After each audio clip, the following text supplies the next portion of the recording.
Niratify na ng Senado at ng Kamara ang pinal na bersyon ng panukalang mahigit 6 na trilyong pisong national budget para sa 2025. Pirma na lang po ng Pangulo ang kailangan para tuluyan itong maging ganap na batas. Saksi, si Mav Gonzales.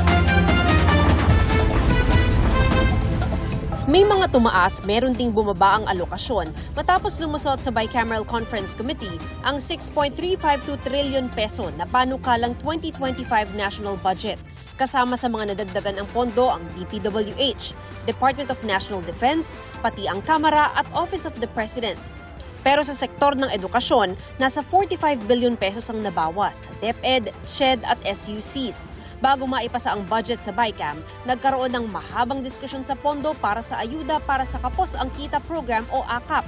Inalis sa bersyon ng Senado ang pondo para rito. Pero sa BICAM, ibinalik ang pondo pero mas mababa ang ibinigay.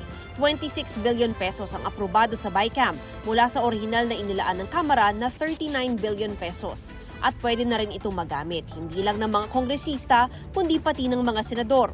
Nilinaw natin yung mga guidelines para dito kasi dati ito ay sa House initiative lamang.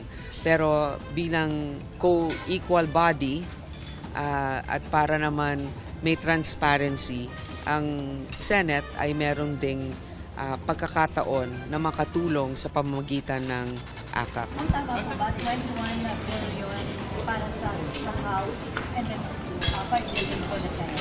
More or less ganon. We can have arrangements now with the Senate. We're looking forward to them. We were supported by the Senate. Pero giit ni Senate Committee on Finance Chairperson Grace Poe, ang pamamahagi ng ayuda depende pa rin sa pangangailangan ng nasasakupan. Nasa ilalim din ng DSWD ang pondo. Inalis naman sa BICAM ang 74 billion peso subsidy para sa PhilHealth sa 2025. Naging kontrobersyal kasi ngayong taon ang paglilipat ng PhilHealth ng sobrang pondo nila sa National Treasury.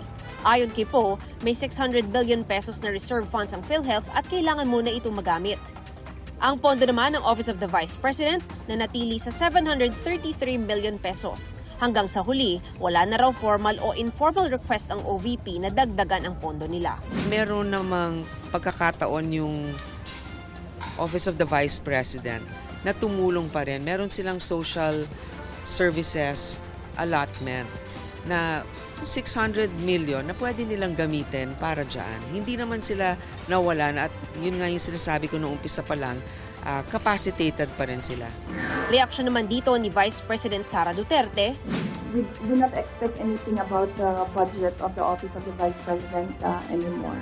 I've been saying that I'm not the problem. The problem of the Philippines is kahirapan, kagutuman, corruption, and all the other peace and order issues. But it is clear right now that they consider me as the problem already. Para sa GMA Integrated News, Mav Gonzales ang inyong saksi.